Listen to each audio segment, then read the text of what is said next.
Presentation skills.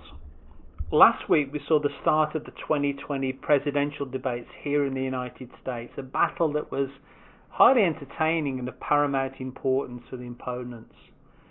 One of the main attributes of leaders is often said to be good communication skills and the ability to present well. During this article I will challenge three of the commonly held beliefs about the subject of presentation skills and at a minimum hope to convince you that substance matters much more than style. Number one, tell them what you're going to tell them, and then tell them what you've told them. This is a nice presentation technique that makes sense. It's simple and it's memorable. It has a nice tritarian ring to it, a three-part formula for success. The only problem is most people don't like to be told something, and certainly three times over in short succession. One of the first communication lessons we were taught at grade school was how to show and tell. We weren't taught to tell, and tell. The only aspect I can remember of my ineffective teachers is that they talked way too much. Great leaders tell stories to show people what the future could look like if people were to follow them as a leader. They paint pictures in our minds. They draw us in by stirring us emotionally. They appeal to our highest aspirations. Yes, they tell, but they show us. They put the pill inside the cookie. Not in a deceptive manner, but we're more likely to take the medicine when we can see how it will be better for us. Be authoritative.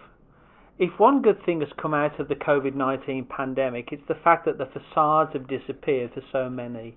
It's nigh on impossible to be the perfect professional when your cat walks across your computer screen or one of the children starts having an embarrassing meltdown during your all-hands company Zoom meeting. No one likes a fake. We want our leaders to be real people so they can relate to our real-life issues. When a presenter pitches perfectly, we question their authenticity.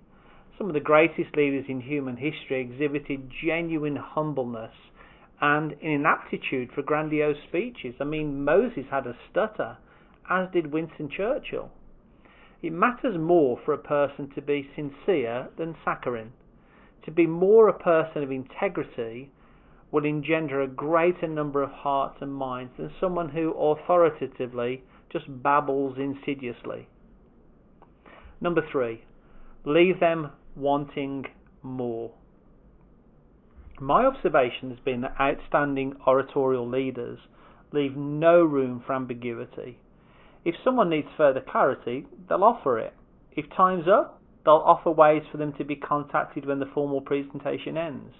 What they don't do is pacify people with pat answers. The attributes you and I should be looking for in our next president are, at least I believe, the same attributes we should look for within any leader of any organisation. Might I suggest we should look in the mirror as well every morning and hope to see these in our own reflection too? See, I believe a good leader needs to communicate and be able to demonstrate that you have, number one, self-control. Number two, that they're solution-minded.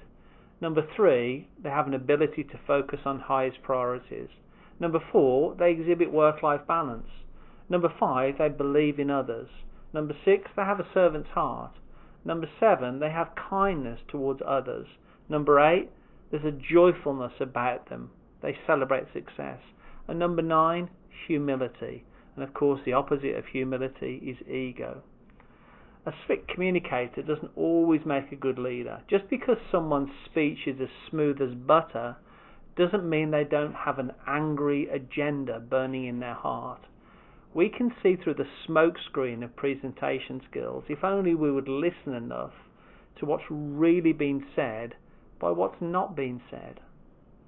One of the best leaders I ever worked for was the most awkward of public presenters.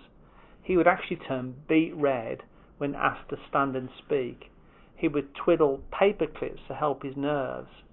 His goal when he stood was to sit down as quickly as possible. But having worked for this man and having observed his life closely for nearly 3 years, his quietness and his genuineness said much more to me and brought out the very best of me, much more than a speech that was high on style but low on substance.